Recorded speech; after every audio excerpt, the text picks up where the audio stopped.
তুমি কে আমি কে, রাজাকার রাজাকার, তোমার বাবা আমার বাবা, রাজাকার রাজাকার। তার মানে তারা নিজেদেরকেই রাজাকার হিসেবে পরিচয় দিল। আমি তো তাদের রাজাকার বলিনি। আমার একটা কথা নিয়ে তারা কিছু কতদিন প্রতিবাদ করলো। কি কথা বলেছিলাম আমি? আমার কথাটাকে বিকৃত করা হয়েছিল। আমি বলেছিলাম মেধা মেধা মেধা, কোটা না মেধা। যে সমস্ত প্রতিষ্ঠানগুলি তারা পড়ালো, যারা করেছে, তারা কি এর সুফল ভোগ করেনি? তারা কি এর থেকে কোনো রকম সুফল পায়নি? আমি শুধু যারা এই ঘটনা ঘটছে তারা না, তাদের যারা অভিভাবক বা সেই ছাত্রদের শিক্ষক শিক্ষিকা, তাদেরকেও আমার প্রশ্ন, তা অভিভাবকদেরও প্রশ্ন। যেখানে কোটা সেই প্রজ্ঞাপন স্থগিত হয়ে গেছে, তারপরে আন্দোলন করার কি ছিল? তারপরে তো আমরা ধৈর্য ধরেছি, ধৈর্য ধরে ধরে তাদেরকে বোঝানোর চেষ্টা করা হয়েছে, বারবার বলেছি। তবে এমনকি এই ছাত্রদের সাথে আমাদের মন্ত্রীরা পর্যন্ত দিনের পর দিন বৈঠক করেছে। একটার পর একটা তাদের আবদার, এটা করতে হবে, আমরা করে দিয়েছি। পরে আবার ঘুরে যে সেটা না, আরও চাই। করতে করতে হ্যাঁ, কোটা তাদের যে দাবি ছিল তার থেকে অনেক বেশি আমরা দিয়ে দিয়েছি।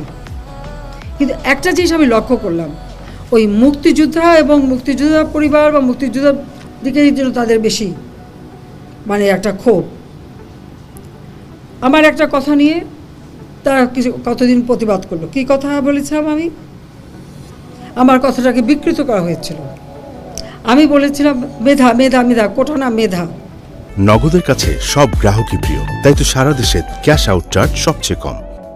তো কোটা আমাদের নারীর কোটা, প্রতিবন্ধীদের কোটা, নৃগোষ্ঠীর কোটা, প্রত্যেক জেলার কোটা, মুক্তিযোদ্ধা পরিবারের কোটা, সেগুলো তো আমি বাতিলও করে দিয়েছিলাম। তারপরে কোটা না মেধা, মেধা না কোটা, তবে কোটা মেধার মধ্যে এত তফাতের কি আছে? এখানে মেধাই তো হয়।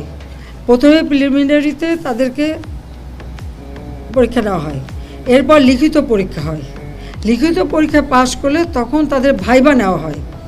ভাইবা নেওয়ার পরে তারপর যখন পদায়ন করা হয়, তখন যারা মেধাবী তারাই পায়। আর অবশ্যই এই কোটাগুলি ভাগ করে দেওয়া হয়। তাহলে যারা পরীক্ষা দিয়ে মেধাবী তারাই তো পাচ্ছে।